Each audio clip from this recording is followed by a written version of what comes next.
जय Hind. 12th class, चलिए आगे बढ़ते हैं। पिछले वीडियो में अपन ने अनुगमन वेग और धारा घनत्व में संबंध या अनुगमन वेग तथा विद्युत धारा में संबंध निकाल लिया था। ठीक है, तो हमारे पास अब नेक्स्ट टॉपिक है, नेक्स्ट हेडिंग है ओम का नियम। ओम का नियम वैज्ञानिक थे जॉर्ज साइमन ओम, उन्होंने दिया था, इसीलिए उन्हीं के नाम पर है ओम का नियम।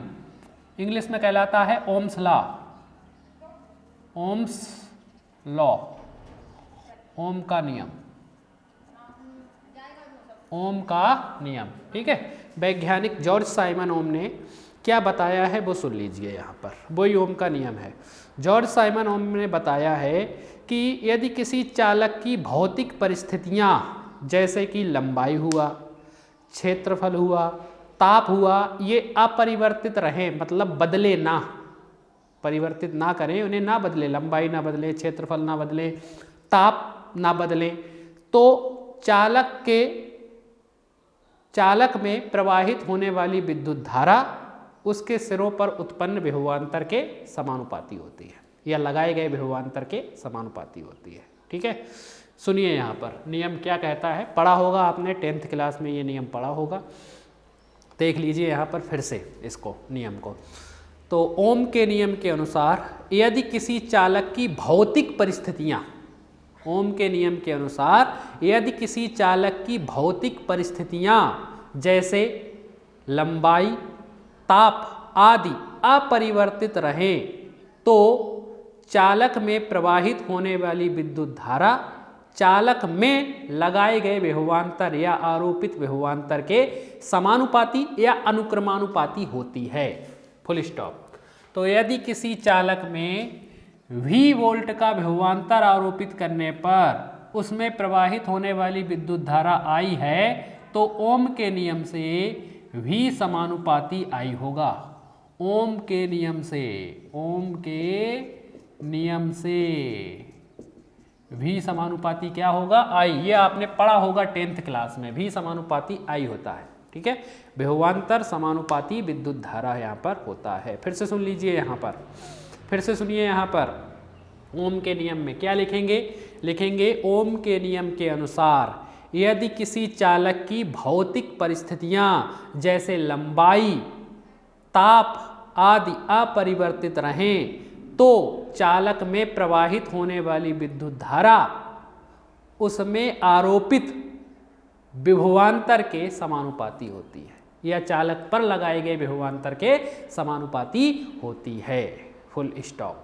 ठीक है, पैराग्राफ चेंज करके लिख देंगे कि यदि चालक में V वोल्ट का विभवांतर आरोपित करने पर I एम्पियर की विद्युत धारा प्रवाहित होती है, तब ओम के नियम से V समानुपाती I, V समानुपाती का चिन्ह हटता है तो एक नियतांक आ जाता है R, तो V बराबर होता है IR। V बराबर क्या होता है? IR। जहाँ R एक नियतांक है जिसे प्रतिरोध कहा जाता है, जहाँ R एक नियतांक है, क्या है? नियतांक, कांस्टेंट है, जिसे क्या कहा जाता है? प्रतिरोध कहा जाता है, जिसे प्रतिरोध कहा जाता है, कहा जाता है। ठीक है, और जिसका मात्रक ओम होता है, जिसका मात्रक कितना?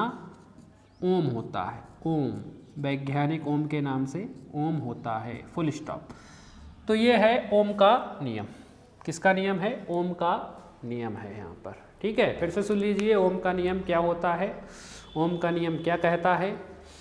तो ओम के नियम के अनुसार यदि किसी चालक की भौतिक परिस्थितियाँ जैसे लंबाई, ताप आदि अपरिवर्तित रहें, तो चालक में प्रवाहित होने वाली विद्युत धारा आरोपित विभवांतर के समानुपाती होती है। Full stop. पैराग्राफ चेंज करके लिख देंगे यदि किसी चालक में I एम्पियर की विद्युत धारा प्रवाहित करने पर V वोल्ट का विभवांतर उत्पन्न होता है, तब ओम के नियम से V समानुपाती I, समानुपाती का चिन्ह हटा, नियतांक आया R, तो V बराबर IR। यही तो कहलाता है ओम का नियम। ठीक है, तो जहां R एक नियतांक है जिसे चालक का प्रतिरोध कहा जाता है और इसका मात्रक ओम होता है। मात्रक कितना होता है? ओम होता है। ठीक है, फुल स्टॉप।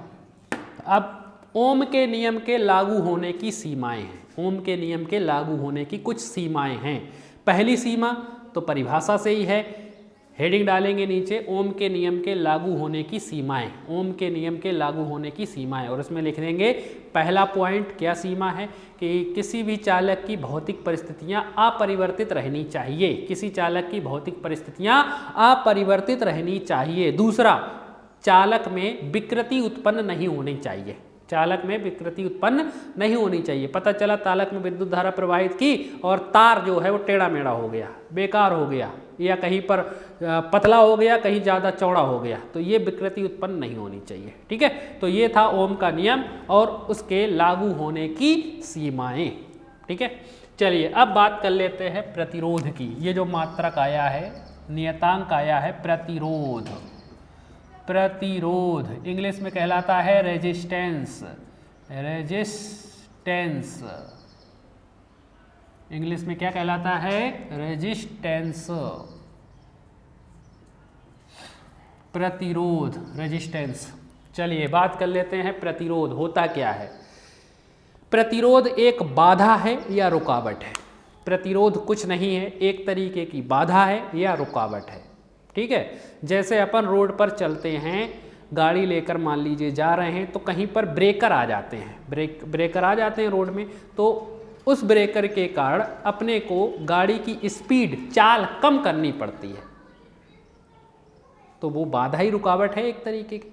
ऐसा ही ये होता है, मान लीजिए कोई तार है और इसमें विद्युत धारा प्रवाहित हो रही है और इसके रास्ते में कोई बाधा या रुकावट आ जाए तो विद्युत धारा को अपनी स्पीड कम करनी पड़ेगी, उसी को कहा जाता है प्रतिरोध, और कुछ नहीं है। यानी किसी चालक में प्रवाहित होने वाली विद्युत धारा, किसी चालक में प्रवाहित होने वाली विद्युत धारा के मार्ग में, रास्ते में उत्पन्न बाधा या रुकावट को प्रतिरोध कहा जाता है। ठीक है, फिर से सुन लीजिए क्या होता है, फिर से सुन लीजिए। यहाँ पर किसी चालक में प्रवाहित होने वाली विद्युत धारा के मार्ग में उत्पन्न बाधा या रुकावट को प्रतिरोध कहा जाता है। Full stop. ये हो गई परिभाषा। बीच में डालेंगे अथवा दूसरी परिभाषा, ये वाली ओम के नियम से निकालेंगे। दूसरी परिभाषा, दूसरी परिभाषा ओम के नियम से निकालने वाले। ओम के नियम से V बराबर कितना है? आई आर, यानी R बराबर निकाले, गुणा में है I तो भाग में जाएगा, यानी V अपॉन में I। R बराबर क्या होता है? V अपॉन में I, यानी प्रतिरोध बराबर वह सूत्र होता है विभवांतर बटे में विद्युत धारा। प्रतिरोध बराबर सूत्र होता है विभवांतर बटे में विद्युत धारा। यही है। ठीक है, तो यहां से दूसरी परिभाषा इसके नीचे लिखेंगे, अतः किसी चालक में उत्पन्न विभवांतर और प्रवाहित विद्युत धारा का अनुपात, भाग का मतलब अनुपात, प्रतिरोध कहलाता है। यही है, अनुपाती है। तो प्रवाहित, नीचे पैराग्राफ चेंज करके इसके नीचे परिभाषा लिख देंगे, अतः किसी चालक में उत्पन्न विभवांतर और उसमें प्रवाहित होने वाली विद्युत धारा का अनुपात प्रतिरोध कहलाता है। इसे R से प्रदर्शित करते हैं, कैपिटल R से प्रदर्शित करते हैं। ठीक है, मात्रक कितना हो गया? ओम हो गया। मात्रक क्या होता है? ओम होता है। मात्रक की तो बात हो गई ओम की। विमा देख लेते हैं इसकी, विमा क्या होती है? विमा, विमीय सूत्र। तो हमारे पास सूत्र है R बराबर V अपॉन I। ठीक है, इसी से निकाल लें।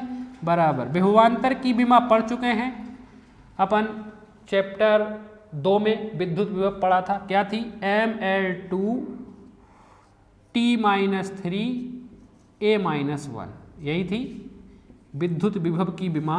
ML2 T-3 A-E थी।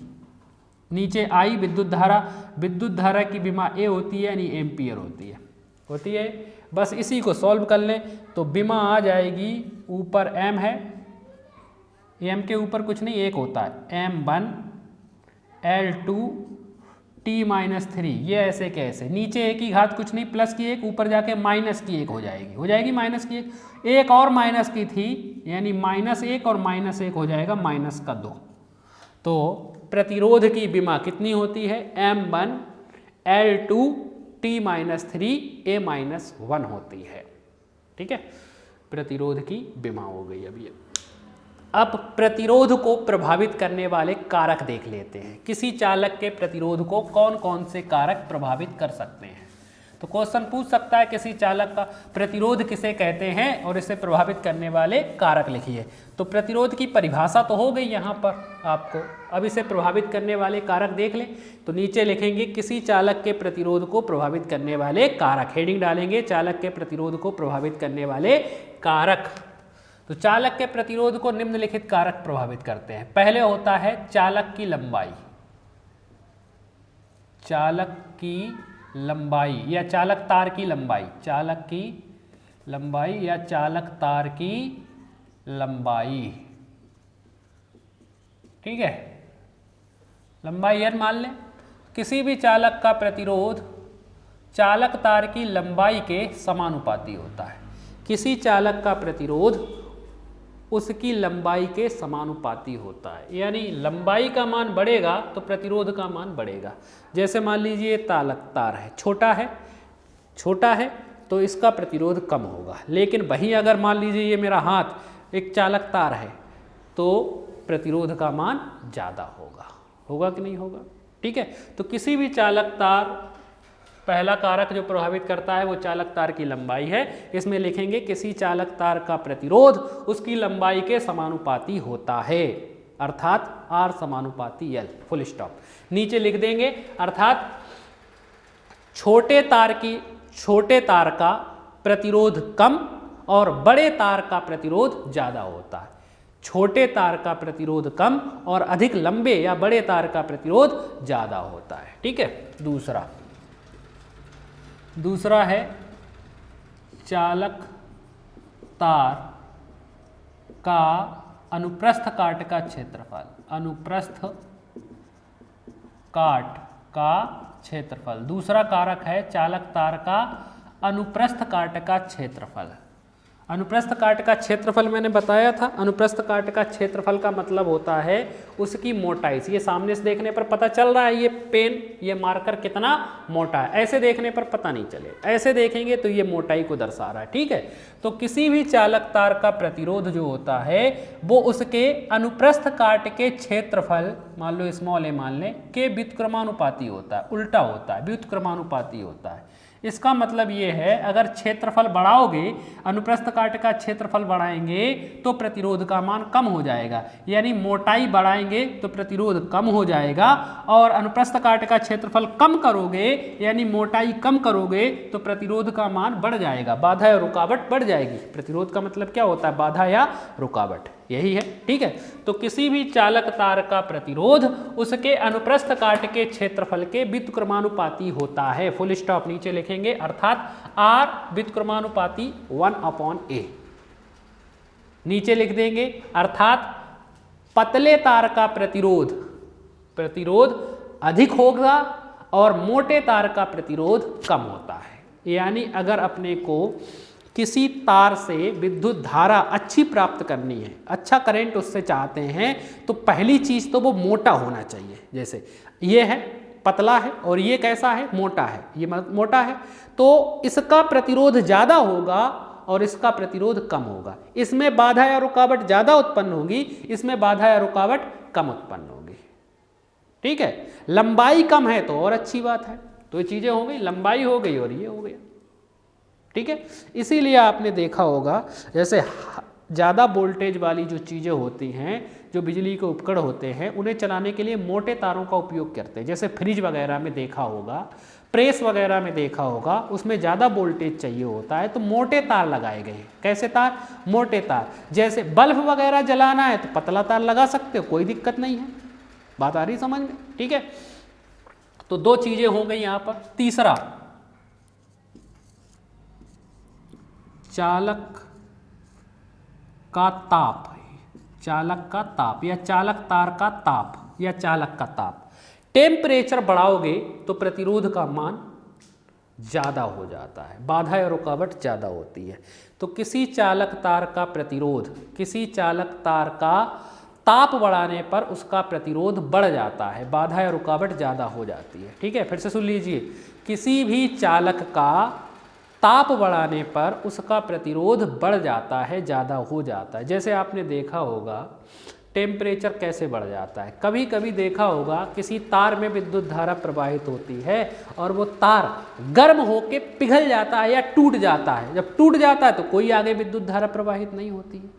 क्यों हुआ? गर्म हुआ, मतलब उसका टेम्परेचर बढ़ा, और उसका टेम्परेचर जब बढ़ जाता है तो आगे विद्युत धारा नहीं जा पाती, उतनी विद्युत धारा नहीं जा पाती है। क्यों? क्योंकि बाधा या रुकावट बहुत ज़्यादा हो गई। और कभी तो इतना ताप बढ़ जाता है, इतना गर्म हो जाता है कि वो बीच में से टूट जाता है। अब टूट गया, बाधा या रुकावट बहुत ज़्यादा है, टूट गया, इसलिए आगे करंट नहीं जा पाएगा। ठीक है, तो इसीलिए जिसको वोल्टेज ज़्यादा चाहिए, जिस उपकरण को वोल्टेज ज़्यादा चाहिए उसमें मोटे तार लगाए जाते हैं फ्रिज वगैरह में, और जिसमें कम वोल्टेज चाहिए उसमें पतले तार भी अपन लगा सकते हैं, जैसे बल्ब वगैरह। बल्ब जलाना है तो उसे कितना चाहिए होता है अपने को, ठीक है, वोल्टेज, तो पतले तार लगा सकते हैं। लेकिन आपको फ्रिज वगैरह चलाना है तो मोटा तार, वहाँ अगर पतला तार लगा दोगे तो वो तार बीच में से जल जाएगा कहीं ना कहीं। क्यों? क्योंकि उसका टेम्परेचर बहुत ज़्यादा बढ़ जाएगा, गर्म हो जाएगा तार, और गर्म होकर वो क्या हो जाएगा, टूट जाएगा यहाँ पर। ठीक है, तो ताप बढ़ाने पर उसका प्रतिरोध बढ़ जाता है। ठीक है, तीसरा हो गया। चौथा, पदार्थ की प्रकृति, चालक के पदार्थ की प्रकृति, चालक के पदार्थ की प्रकृति, चौथा कारक है चालक के पदार्थ की प्रकृति। पदार्थ के प्रकृति से मतलब है वो चालक बना किससे है, किस चीज का बना हुआ है। जैसे चांदी जो होता है वो विद्युत धारा का सबसे अच्छा चालक होता है, यानी उसमें बाधा और रुकावट बहुत कम होती है, प्रतिरोध का मान बहुत कम होता है, इसीलिए चांदी में बहुत विद्युत धारा, एकदम तेज गति से विद्युत धारा प्रवाहित होती है। इसके बाद तांबे का उपयोग किया जाता है, तांबे की विद्युत। इसके बाद एल्यूमिनियम का उपयोग किया जाता है। ठीक है, तो पहला जो सबसे अच्छा चालक है वो कौन होता है, चांदी, दूसरा तांबा, तीसरा एल्यूमिनियम होता है। क्यों होता है?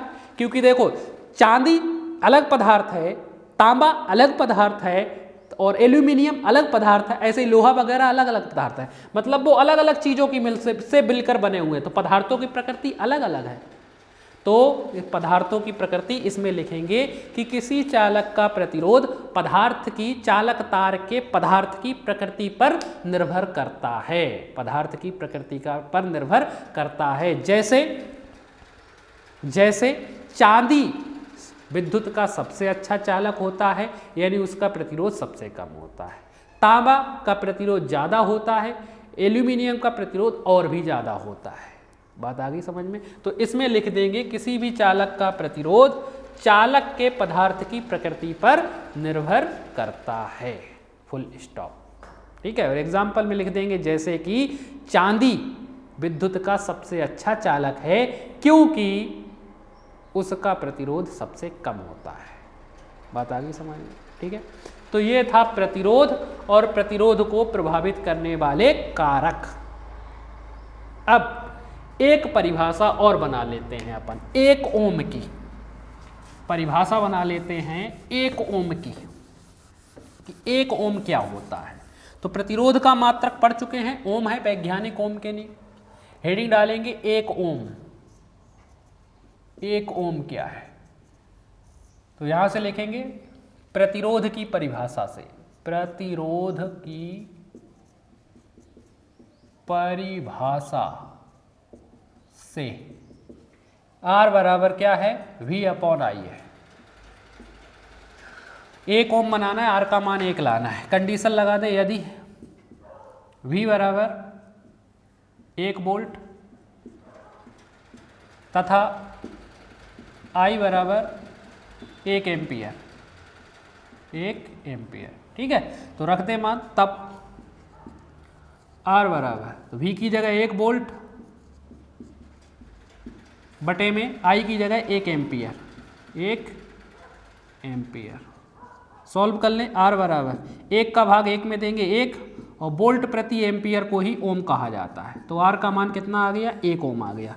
और ये 1 ओम मान कब आया हुआ है, जब चालक में प्रवाहित होने वाली विद्युत धारा 1 एम्पियर है और आरोपित वोल्टेज या विभवांतर 1 वोल्ट का है। ठीक है, तो नीचे परिभाषा लिख देंगे, अतः जब किसी चालक में प्रवाहित होने वाली विद्युत धारा का मान 1 एम्पियर होता है और उसमें उत्पन्न विभवांतर 1 वोल्ट होता है, तब उस चालक का प्रतिरोध 1 ओम कहलाता है। उस चालक का प्रतिरोध 1 ओम कहलाता है, फुल स्टॉप। ठीक है, तो ये परिभाषा हो गई 1 ओम की। नेक्स्ट वीडियो में अपन आगे बात करेंगे, आप लोग इतना याद कीजिए। ठीक है, ये भी IMP क्वेश्चन था, प्रतिरोध की परिभाषा पूछी जाती, प्रतिरोध किसे कहा जाता है और इसे प्रभावित करने वाले कारक लिखिए। ठीक है, यह ओम का नियम क्या है, इसकी सीमाएं लिखिए। चलिए इसको यहीं पर ख़त्म करते हैं, नेक्स्ट वीडियो में अपन यहीं से आगे बढ़ेंगे। जय हिंद।